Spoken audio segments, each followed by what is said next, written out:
નમસ્કાર મિત્રો, ઓનલી યોજના યુટ્યુબ ચેનલમાં આપ સૌ મિત્રોનું સ્વાગત છે। આજે તારીખ 14 જૂન 2023 અત્યારે સવારના 5:30 જેવો સમય થયો છે। વાવાઝોડું અત્યારે ક્યાં પહોંચ્યું છે તેમજ આગામી સમયમાં કઈ રીતે આગળ વધશે, ક્યારે ટકરાશે અને દિશામાં થોડો ઘણો ફેરફાર થયો છે તેની સંપૂર્ણ માહિતી મેળવવાની છે। તેમજ ભારે વરસાદની આગાહી કરવામાં આવી છે તેની પણ અપડેટ મેળવવાની છે। ચેનલમાં નવા હોય તો સબસ્ક્રાઇબ કરી લેજો।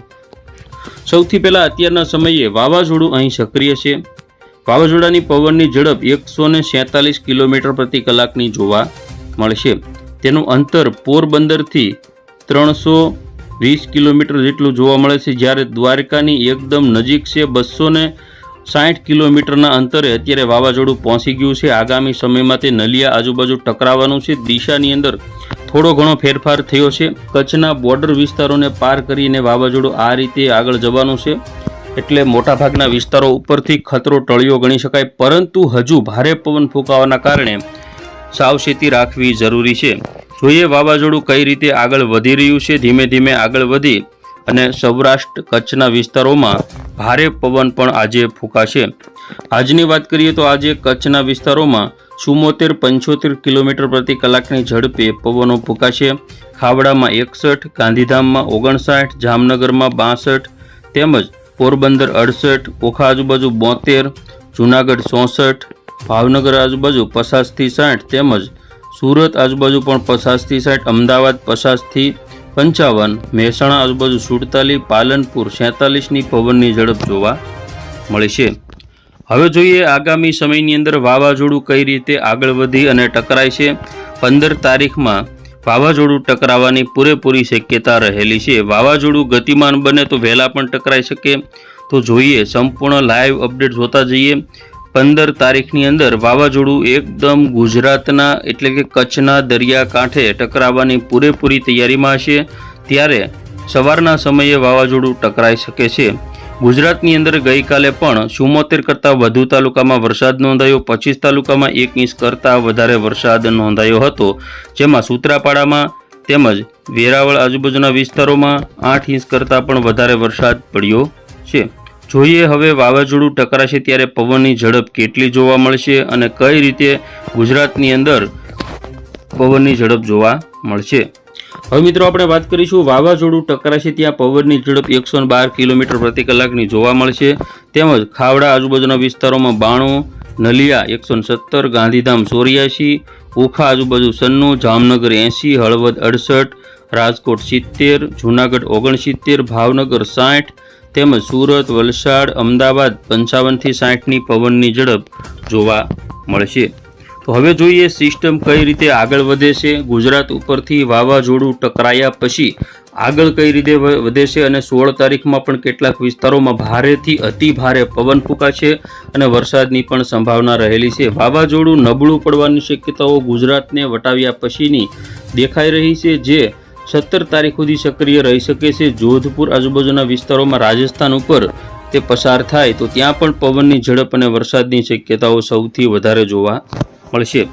હવે અત્યારના સમયની વરસાદની અપડેટ જોઈએ તો અત્યારે કચ્છ જિલ્લાની અંદર નલિયા, માંડવી આજુબાજુના વિસ્તારોમાં વરસાદની સંભાવના છે।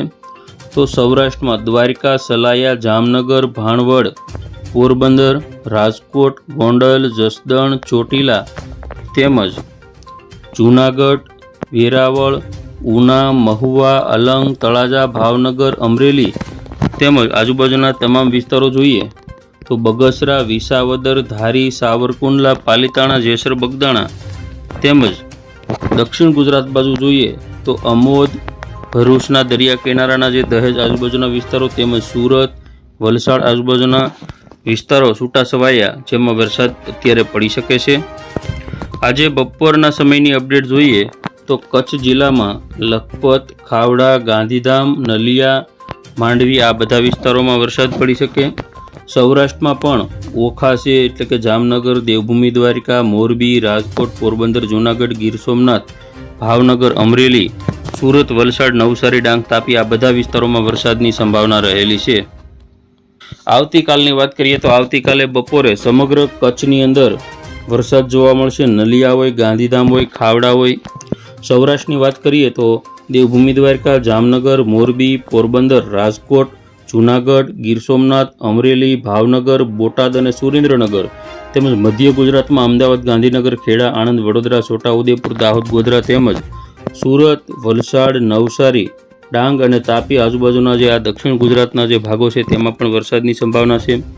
તો ઉત્તર ગુજરાતમાં રાધનપુર છે, થરાદ છે, આબુ રોડ, પાલનપુર, ખેડબ્રહ્મા, હિંમતનગર, મહેસાણા, ડુંગરપુર તેમજ આજુબાજુના તમામ વિસ્તારોમાં ઉત્તર ગુજરાતમાં પણ વરસાદ જોવા મળશે.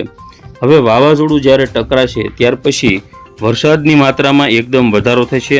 ઘણા બધા વિસ્તારોમાં અતિ ભારે વરસાદ કચ્છના વિસ્તારોમાં જોવા મળે તેવી શક્યતાઓ અત્યારે હવામાન વિભાગ દ્વારા પણ બહાર પાડવામાં આવેલી છે. તો કચ્છના વિસ્તારોની વાત કરીએ તો લખપત છે, ખાવડા છે, નલિયા છે, ભુજ છે, ગાંધીધામ, રાપર આ બધા વિસ્તારોમાં ભારેથી અતિ ભારે વરસાદ 15 તારીખે સાંજના સમયે પડી શકે છે. હવે વાત કરીશું કયા વિસ્તારમાં કેટલો વરસાદ પડી શકે તેની અપડેટ. નલિયામાં 99 mm, ખાવડામાં 103, ગાંધીધામ 113, ઓખા 73, જામનગર 29, સુઈગામ 140, પાલનપુર 194, મહેસાણા 67, અમદાવાદ 40, ભાવનગરમાં 5 mm, ઉનામાં 30, જૂનાગઢમાં 41, સુરતમાં 45 mm, રાજકોટમાં 15 mm વરસાદની સંભાવના રહેલી છે. તો ખેડૂત મિત્રો, આ હતી અત્યારની 5:30 વાગ્યાની લાઈવ અપડેટ. ફરી વખત મળીશું નવી અપડેટમાં. જોતા રહેજો ઓનલી યોજના યુટ્યુબ ચેનલ.